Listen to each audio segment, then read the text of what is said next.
Hürmetli kitap anlıqçılar, hozurunlarda 1984 namlıq romanның davamı. 19-cu əsrinin axırlarına gəlgəndə tarixning bu əndisinin mushundaq təkrarlanıb turduğanlığı nurgun күзәткүчеләргә ayan bir ishqa aylanib qoldi. Nurgun mutafakkurlar tarixni halqısıman jarayon deb tushundirdi va tengsizlikni insonlar jamiyatining o'zgartkili bo'lmaydigan qonuniyati deb da'vo qilishdi. Albatta, bu qarashning azaldan nurgun qo'llovchilari bo'lib keldi. Biroq hozir bu qarashning o'tirg'i qo'yilishining o'zida cho'ng o'zgarish bo'ldi. O'tmishda oligarxiyalik jamiyat qurilmasiga bo'lgan ehtiyoj yuqori tabiqining asosliq aqidasi bo'lib, podshohlar, oqsumaklar, poplar, advokatlar, shundaqla boshqa parazitsimon tabiqilar mushuni targ'ib tashviq qilib keldi. Shundaqla yana ularga kelgusidagi o'lgandan keyingi go'zal dunyoni va'da qilib, ko'z oldidagi ijtimoiy reallikni chiroyliqlashtirib berdi. O'tir qatlam o'zining kurishida erkinlik, barobarlik, qarindoshlik degandek so'zlardan obdan foydalanib keldi. Afsuski, hozir insonlarning hammasi qarindoshdir degan uqummi hozircha huquqda emas, ammo uzunning yoqi huquqni qo'lga olishni tama qilayotgan kishilar tarafidanmi hujumga uchrayotdi. O'tmishda o'tir tabiqa hech bo'lmasa barobarlik bayrog'i ostida inqilob ilib borgan va kon mustabid hokimiyatlarni og'dirib etib, yangi mustabidlikni barpo qilishgan edi.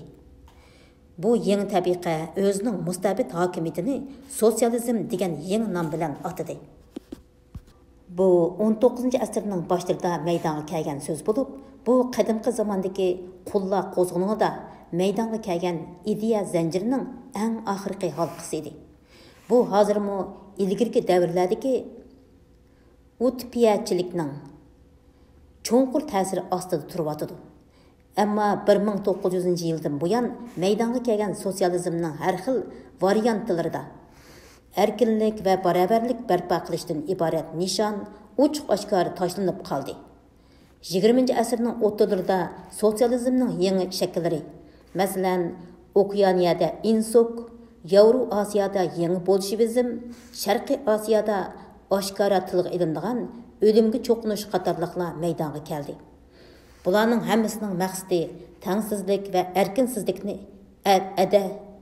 erkinsizlikni abadiyylashtirishdir. Albatta, bu yangi o'zgarish konisi asosida maydonga kelgan bo'lib, faqat ismi bor, jismi yo'q holatda edi. Aslidagi ideologiyasini faqat eg'izining uchidala tashabbus qilib qo'yatdi. Bularning hammasining maqsadi taraqqiyotni bo'g'ish va tarixni to'xtatib qo'yishdir. Bu soat istirliksidek bir minib, bir to'xtab turadi. Doimqidek yuqori tabiqani o'tira tabiqa og'dirib tashlaydi. Ondan o'zi yuqori tabiqa bo'ladi. Ammo bu qitim yuqori tabiqa intoyin inchga strategiya orqali o'z o'rnini mangu saqlab qolalaydigan bo'ldi. Bu ma'lum darajada tarixiy tajriba saboqlarining jug'lanishi va tarixiy sezgurlikning o'tkirlishidan kelgan edi. Vaholanki bular 19-asrdan burun yo'q deyarlik edi.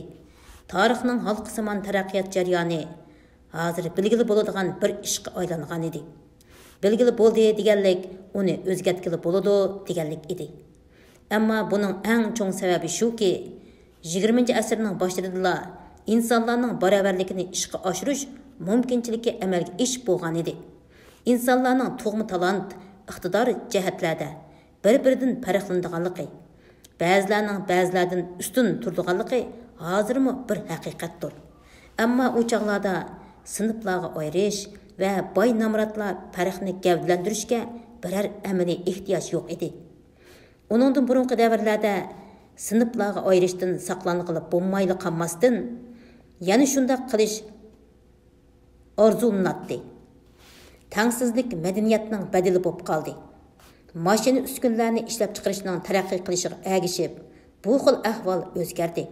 Hatto bugungi kundami insonlarning o'xshamagan xizmat qilishi bir tabiiy zaruriyat bo'lsa-mu, ammo ularning farqli ijtimoiy iqtisodiy tabiqalarda yashashning hech qanday zaruriyati yo'q edi.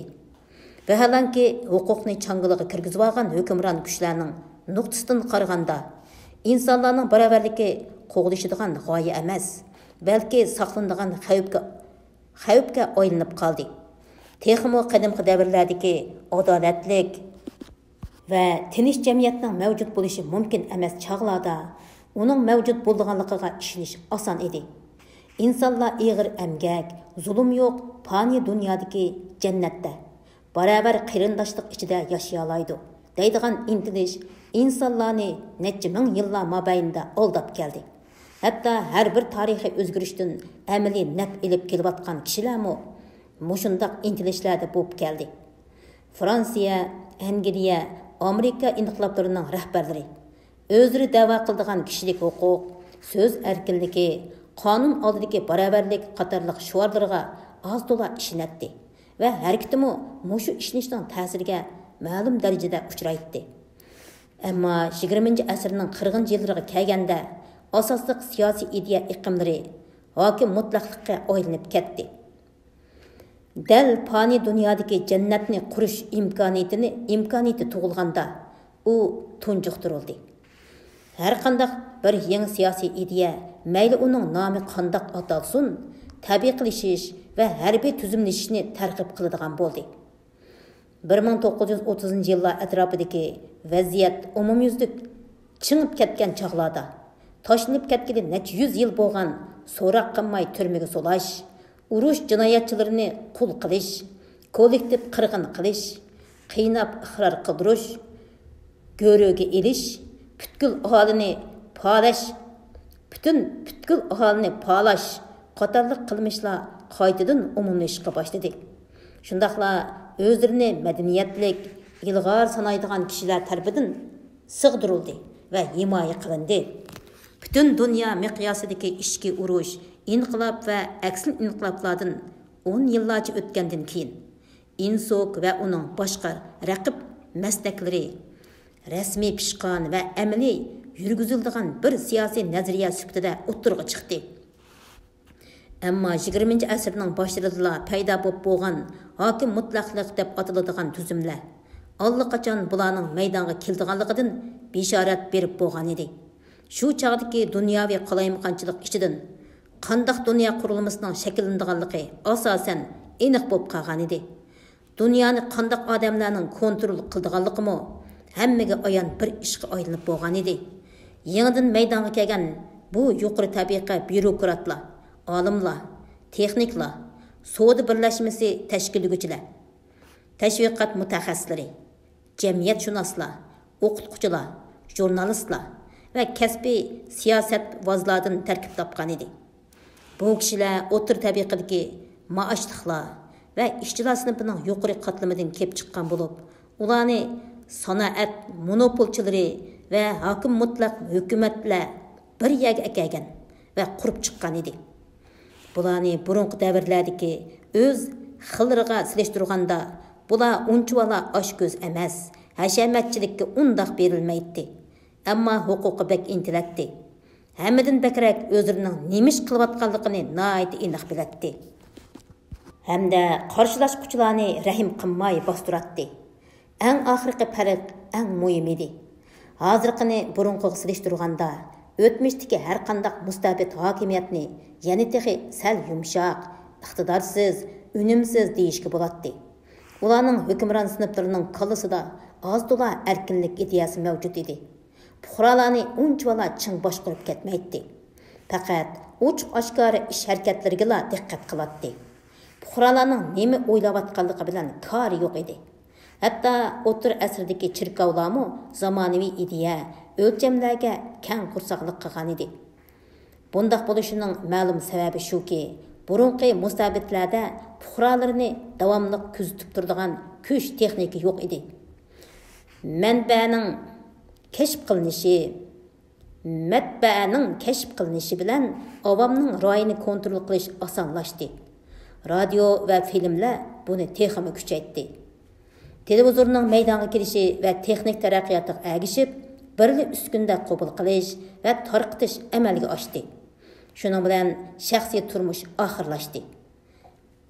Hər bir puhrani күзтүш o'xshashla muhim deb qaralib, ularning 24 soatlik harakati saqchilarning nazorati ostida elindi. Ularning quloqlari 24 soat hukumat tashviqotini anglab turdi. Boshqa aloqalash yo'llari etib etildi. Puhralarni davlatning irodasiga mutlaq itoat qilishga majburlashlar emas, barliq puhralarning ro'yini mutlaq birlikka keltirish insonlar tarixida tunji qatim mumkin bo'ladigan bir ishga aylandi. 50 va 60 yillardagi inqilobdan keyin jamiyat yana avvalgidek qaytadan yuqori, o'rta, tuvan tabiqalarga bo'lindi. Ammo yangidan paydo bo'lgan yuqori tabiqa ilgirgilarga o'xshamadi. Bular tuyg'usiga toyinibla ish ko'rmadi. Balki o'z o'rnini saqlab qolish uchun nima qilish lozimligini bildi. Oligarxiyaning eng bexatar yo'lining kollektivizmlik ekanligi xeyli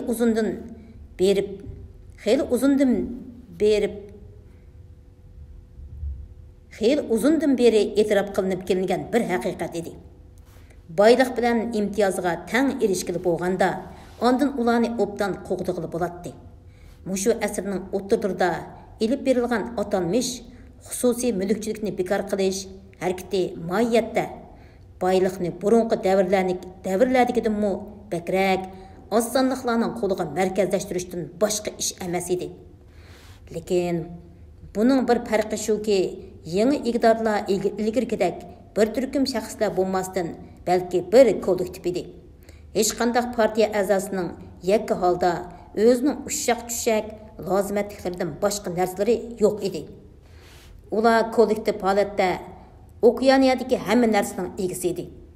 Chunki partiya hammani kontrol qiladi. Mahsulotlarni qandoq ishlash, qandoq iste'mol qilish deganlarning hammasini partiya o'zi xohlagancha belgilaydi. Inqilobdan keyingi yillarda ular bu o'ringa hech qanday to'salg'usiz erishdi. Chunki barliq jarayon kollektivlashtirish nomida elib berildi. Azaldan kapitalistlar sinfi yo'qolsa, uning o'rnini cho'qim sotsializm oladi deb qarilib kelgan edi. Amaliyotda kapitalistlar to'liq musodara qilindi. Zavod, korxona, uy, yer, transport vositalari qatorliqlarning hammasi kapitalistlardan tortib olindi. Xususiy mulk bo'lmagan ekan, bu mulklar tabiiyla kollektivning bo'ladi. Insop burunroq ilib berilgan sotsializm harakatlaridan maydonga kelgan va uning so'z terminlariga varislik qilgan hamda sotsialistlar programmasining eng muhim moddasini ijro qilgan edi. Darvaqa buning natijasida xuddi ilgari faraz qilganidek iqtisodiy tengsizlik abadiylashtirildi.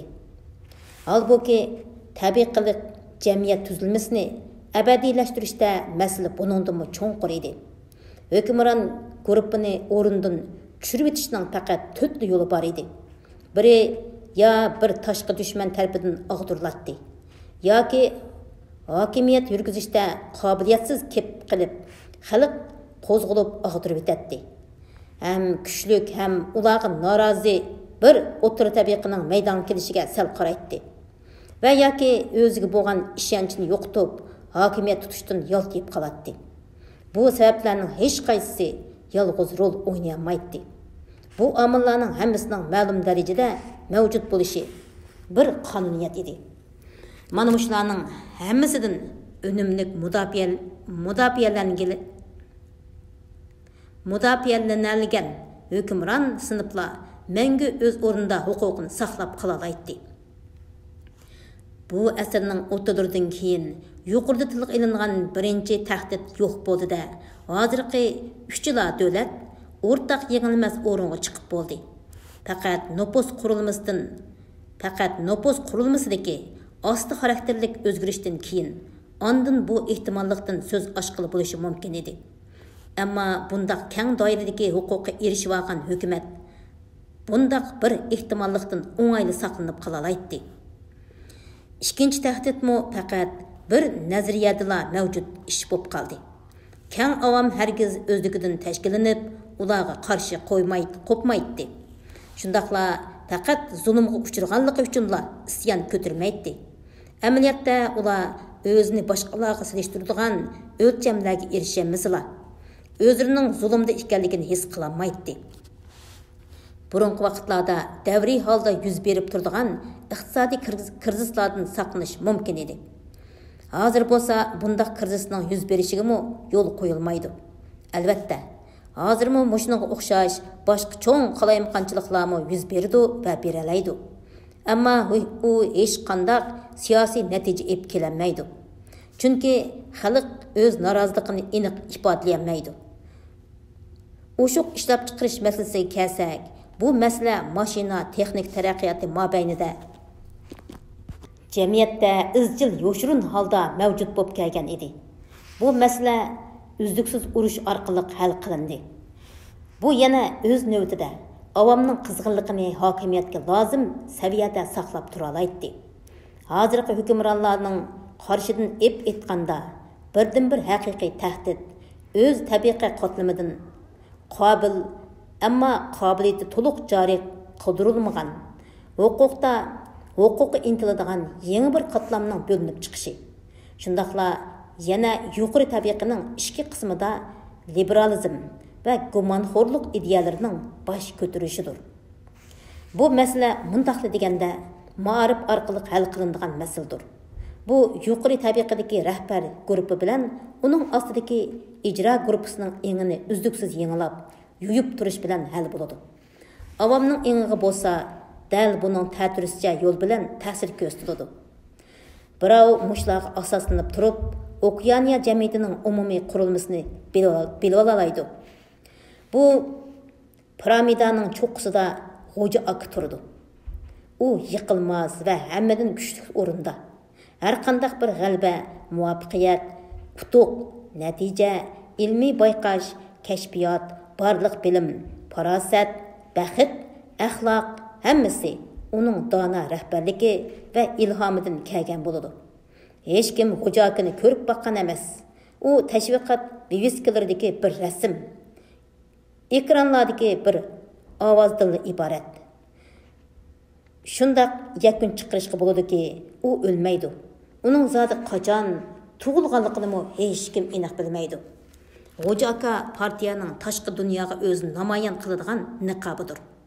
Uning funksiyasi xalqning muhabbati, qo'rqinchi, cho'qinishi, ayminishini davomli o'ziga markazlashtirib turishdir.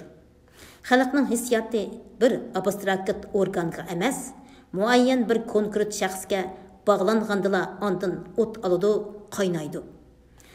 Xo'jakining ostida ikki partiya turadi.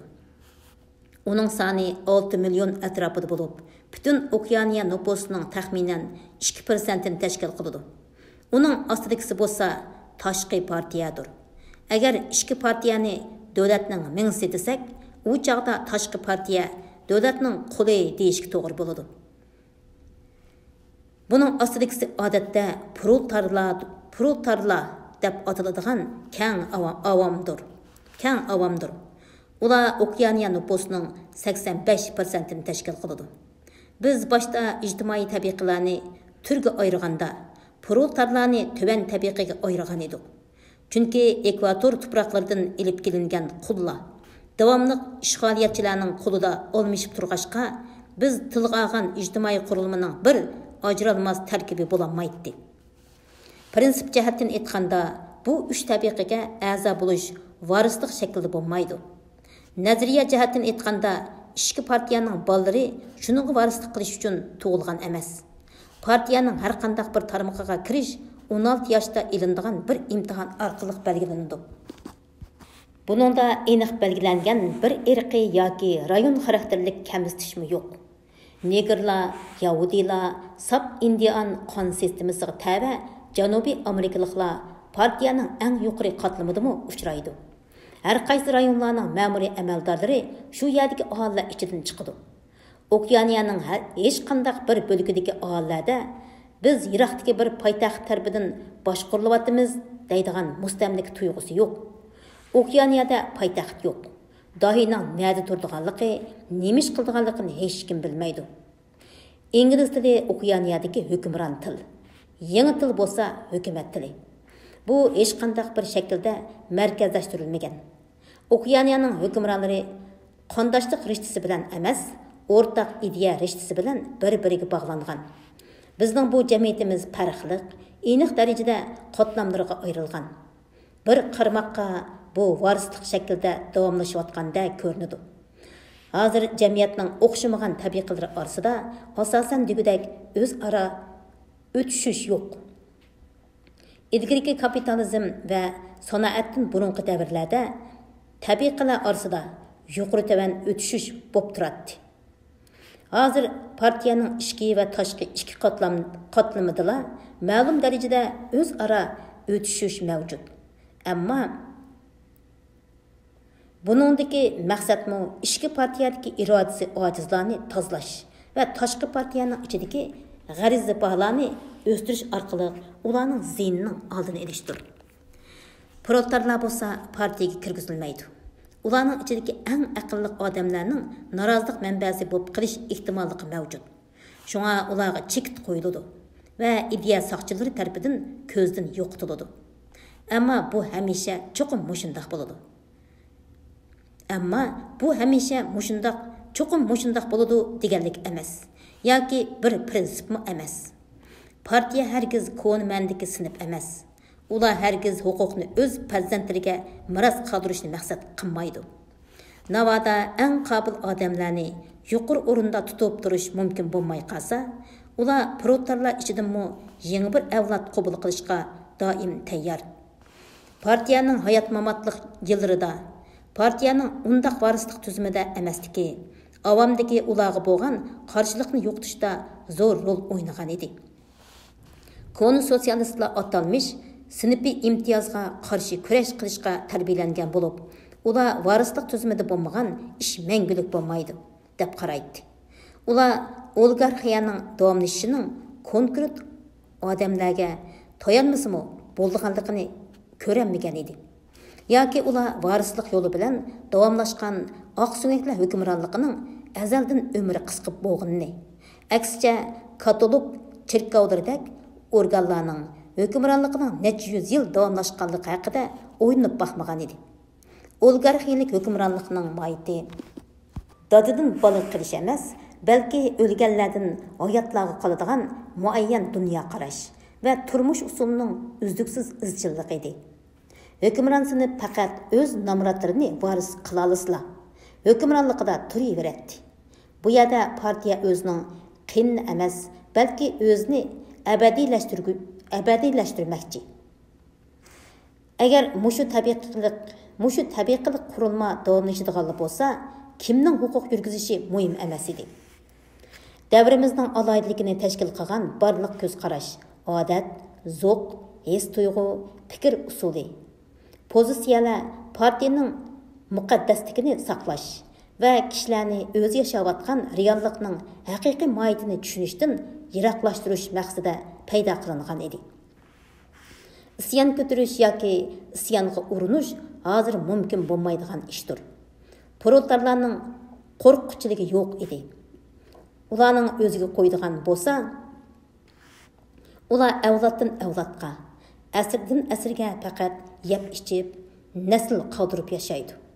Ularda isyon tuyg'usi deydigan narsa yo'q bo'lib qolmasdan, eng ichinishli ularda dunyoning o'z turmushining buningdan boshqachimi bo'la oladiganligini o'ylayolgudek kollami mavjud emas. Faqat sanoat texnik taraqqiyoti ularning yuqori saviyada ta'lim olishni taqozo qilib qolsa, ondan ular xatarlik odamlarga aylanishi mumkin. Halbuki hozir davlatlar orasida harbiy va savdo jihatdagi raqobat muhim bo'lmag'achqa, ommaviy ma'arifning saviyasi ko'p darajada tuvallab ketgan.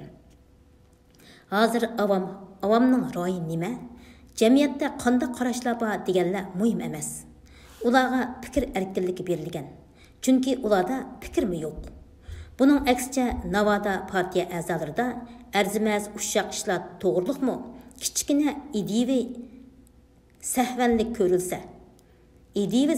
ko'rilsa, qat'iy kechirilmaydi. Har qanday bir partiya a'zosi tug'ilgandan o'lguncha ideya soqchisining nazorati ostida turdi.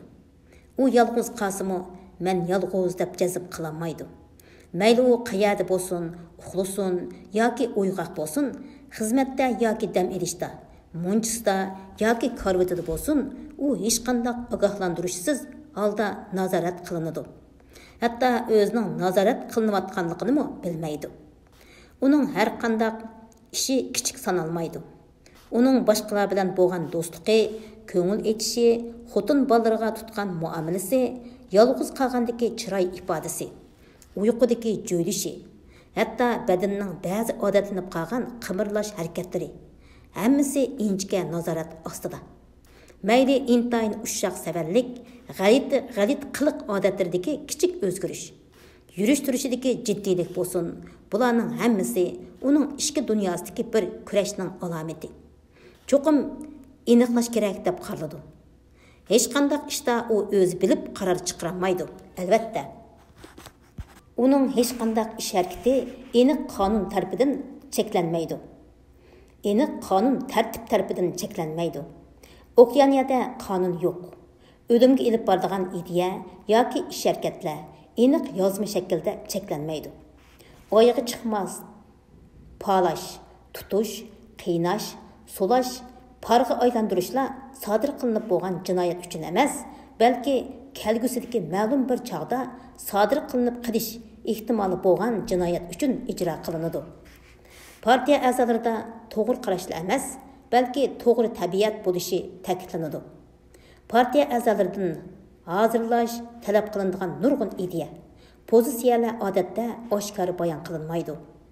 Albatta, uni insokdagi nurg'un zidliqlarni oshkor o'tirib qo'ymay turib bayon qilish mumkin emas.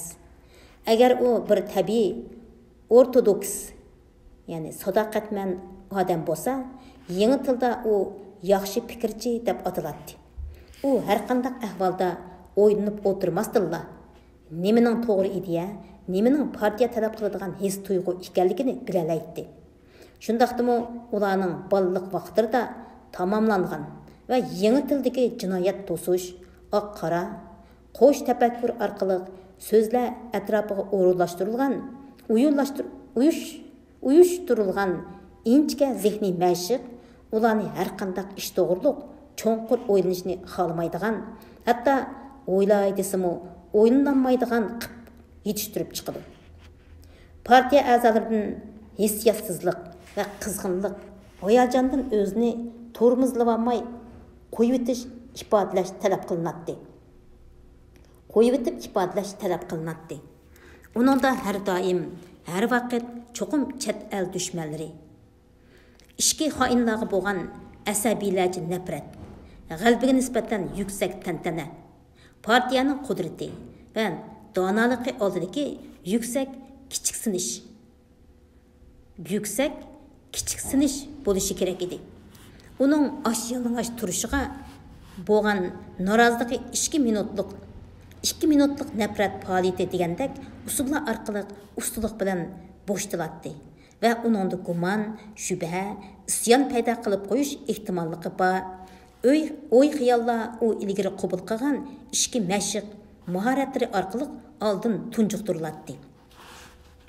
Bu mahoratning eng oddiy va birinchi qadami balliq vaqtida tug'ilib bo'ladigan bo'lib, yangi tilda jinoyat to'sish deb ataladi.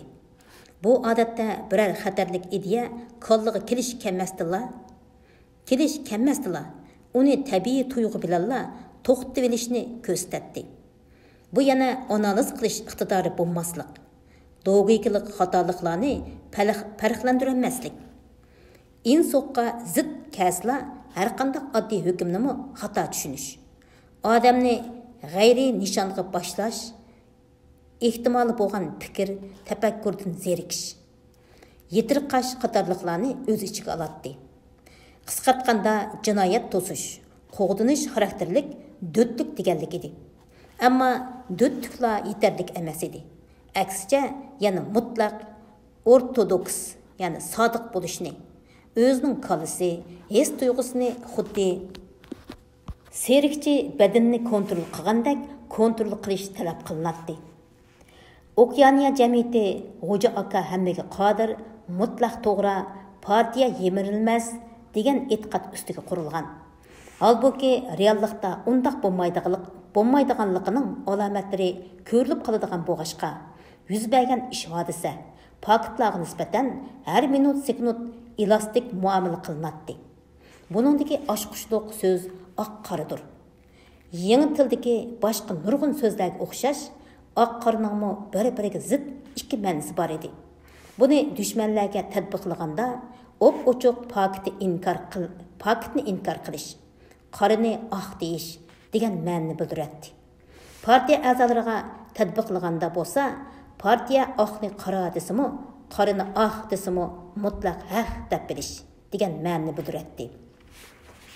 Biroq bu yana qorini oq deb ishonish, hatto shundoq deb bilish. Onundan boshqa qorini qora, oqni oq deb ishonib boqqanligini to'liq unutib ketish iqtidorini bildiradi. Bu o'tmishni, tarixi uzluksiz o'zgartirishni talab qiladi. Tarixni uzluksiz o'zgartirishni talab qiladi. Bu faqat hammani sig'dira oladigan bir tafakkur sistemasi bilanla mumkin bo'ladi. Mana bu yangi tildagi atalmish qo'sh tafakkur edi. O'tmishni o'zgartirish mundaq ikki sababdan zarur edi. Biri oldini olish maqsad qilingan ikkilamchi sabab bo'lib, partiya a'zolarining xuddi kang proletariatdek hozirgi reallikni qabul qilishi ularning o'z holini silishtiradigan bir o'lchamning yo'qligidan edi. Shunlashqa ular cho'qim xuddi chet el bilan mutlaq aloqa qilmagandek o'tmishdan mutlaq uzilishi. Ular o'zining hozirgi turmushining ajdodlarininkidan ko'p yaxshi ekanligiga, moddiy turmush sharoitining kun sayin yaxshilanayotganligiga mutlaq ishonishi lozim edi. Ammo buningdan muhim sabab shuki, o'tmishni burmalash, o'zgartirish partiyaning mutlaq hukmronligini qo'g'dashning taqozosi edi.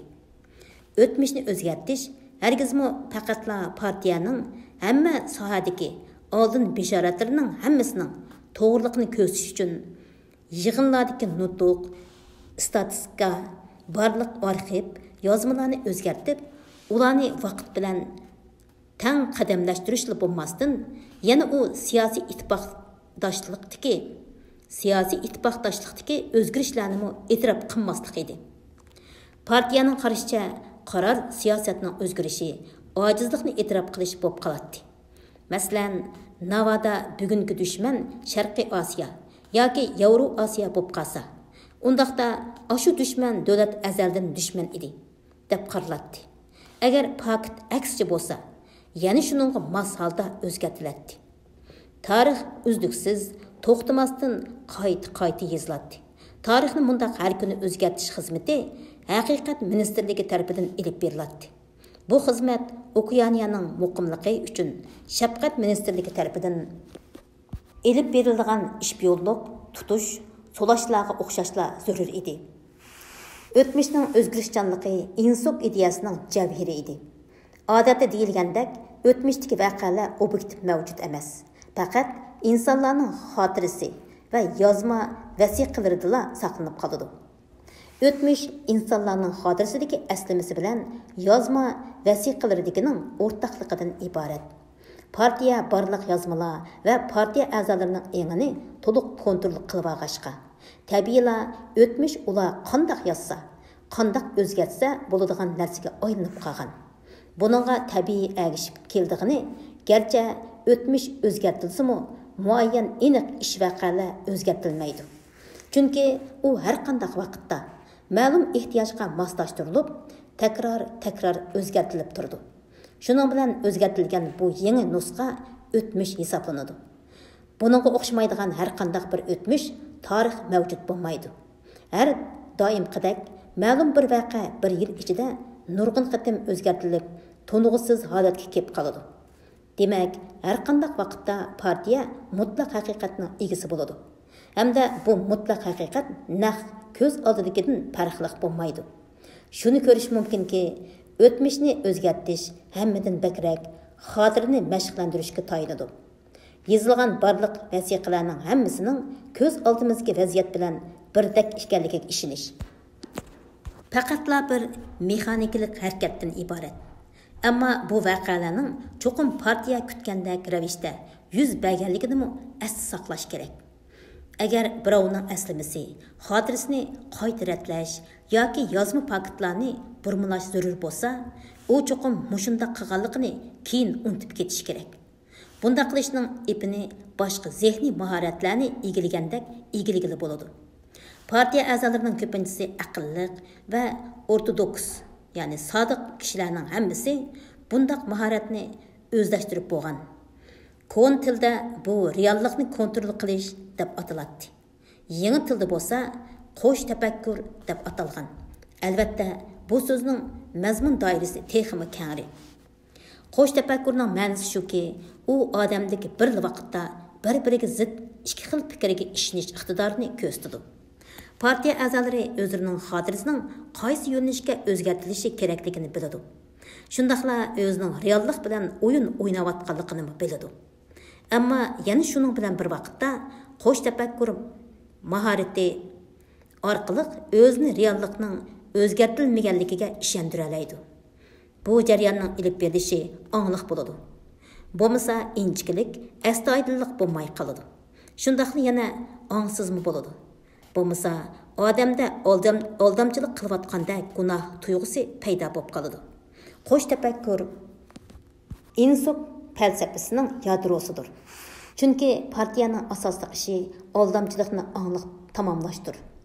Albatta, bu maqsadga yetishda mutlaq samimiy bo'lish lozimdir. Bilib turib yolg'on aytish, faktlarga ko'z yumish, ondan lozim bo'lganda yana unutib ketgan yerdan tortib ap chiqib ishiltish. Obyektiv reallikning mavjudligini inkor qilish, yana lozim bo'lganda uni nazardan saqit qilmaslik. Larning hammasini bir-biridan ayirib etkili bo'lmaydi va u mutlaq zaruridir. Hatto qo'sh tafakkurni ishlatgandimi, qo'sh tafakkur qilishni mashq qilishga to'g'ri keladi.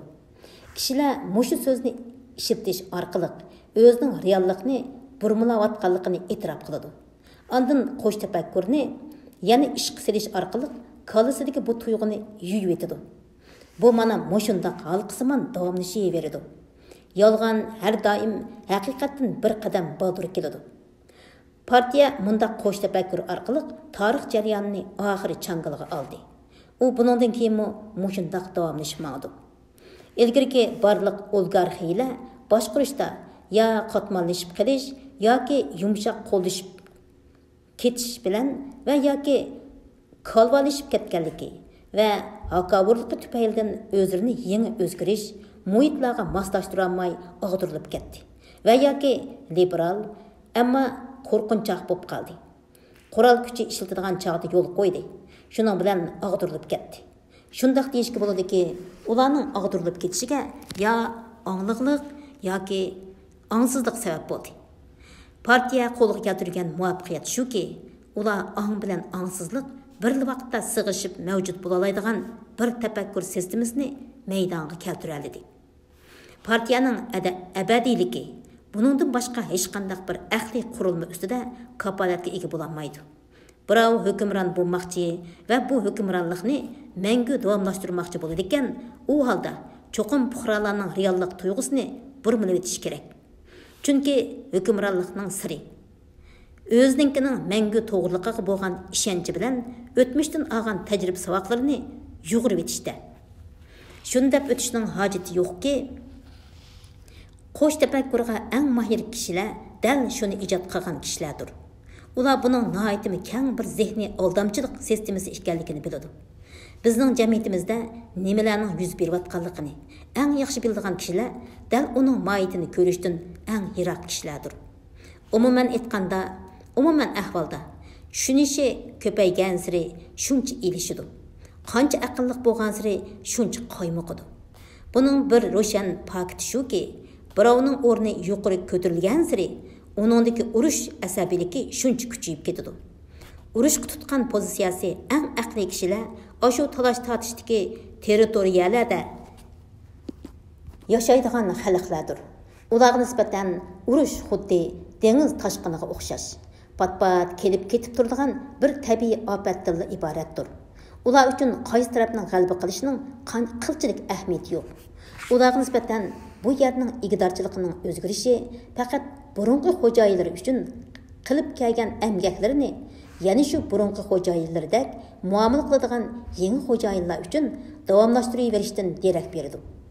Bu yerlardagi aholilarga qaraganda yaxshiroq muomalaga uchraydigan, biz odatda proletarlar deb ataydigan ishchilar bo'lsa, urushning borligini g'oyida bilib qoladi. Zarur tepilganda ularmi urush asabiyligiga, nafrat qo'rqinish ichiga g'arq qilinadi. Ammo ularning o'zlariga qo'yib bersa, ular uzoqdan beri urush bo'layotganligini unutib ketalaydi. Haqiqiy urush qizg'inligi, asabiyligi partiyaning yuqori qatlamida. Bo'libmi ishki partiya a'zolarida mavjud. Butun dunyoni bo'ysundirishning mumkin emasligini biladigan ashu kishilar, ya'ni butun dunyoni bo'ysundirishga hammadan mustahkam ishinadi. Mushundaq bir-biriga mutlaq qarshi ikki uqumni bog'lash, xuddi bilim bilan nodonlikni, ümidsizlik bilan asabiylikni Okeaniya jamiyatining alohida belgisidir. Hökumətning ideologiyasımı nurg'un ziddiyatlarga to'lib ketgan bo'ladi. Nurg'un ziddiyatlarga to'lib ketgan bo'lib, hech qanday bir amaliy ehtiyoj yoki boshqa sabab bo'lmagandimi, u mush holatda turaverdi. Shu sababdan partiya sotsializm harakati eng dastlabda asoslangan o'zining tub prinsiplarini inkor qiladi va tashlab etdi. Ya'ni kelib buni sotsializmning nomi ostida qiladi. Partiya ishchilar sinfini kamsitishni targ'ib qiladi. Bu ilgirki asrlarda bo'p baxmagan bir ish. Ya'ni shunun bilan birga partiya a'zolaridan ishchilar formasi kiyishni talab qiladi. Buning sababimi yuqoriga o'xshashlar. Partiya oilani sistemalik ojizlashtirishga urinadi-yu, o'z rahbar dohiylarini oilacha sadoqatmanligini ifodalaydigan nomlarni ataydi. Hatto hozir bizni boshqarayotgan 4 ministerlikning nomlarimi ularning paketlarni qanday ravishda maqsadlik burmalaydiganligini ko'rsatib beradigan nomussizlikdir. Tinchlik ministerligi urush bilan, haqiqat ministerligi o'ydirmachilik bilan, shafqat ministerligi qiynash bilan, mo'lchilik ministerligi bo'lsa osh qo'yish bilan mashg'ul. Bu ziddiyatlar tasodifiylik emas. Shundaqla bu mundaqla odatlikcha bir soxtibazlikdan paydo bo'lib qolganmi emas. Balki qo'sh tafakkurni inchga qo'llanishning mahsulidir. Chunki ziddiyatlarni mana shundaq madara qilgandilar, ondan huquqning abadiyligiga kapolatlik qilib bo'ladi. Burunqi xalqsimon qonuniyatni buningdan boshqa yo'l bilan buzib etish mumkin emas. İnsanlarning barobarligini ishga oshirishdan saqlanish uchun, ya'ni atalmish yuqori tabiqa o'zining o'rnini abadiy saqlab qilish uchun avomning zehni, aqlini davomli mushundaq chin kontrol qilish, asabiy holatda saqlashga to'g'ri keladi. Bu yerda biz hozirgacha sal qarab kelgan bir masala bor. Ya'ni nima uchun insonlarning barobarligini ishga oshirmaslik kerak? Butkul tarixiy jarayonning mexanizmini to'g'ri bayon qildik deb faraz qilsak, bunda g'oyat zo'r emgak, badal sarf qilib, tarixni muayyan bir bosqichda muziltib qo'yishdagi muddao zodi nima? Siz mana shu yerda yuqorida ko'rganimizdek partiyaning, bo'libmi ishki partiyaning sehriy qudrati dal qo'sh tafakkurdir. Ammo buningdanmi cho'nqur yerda asli muddao yoshirinib yotadi. U bo'lsa-mu inson tabiatidir. U avval huquqqa intiladi, uni qo'lga oladi. Ondan qo'sh tafakkurni, ondan ideya saqchilarini, uzluksiz urushni maydonga chiqaradi.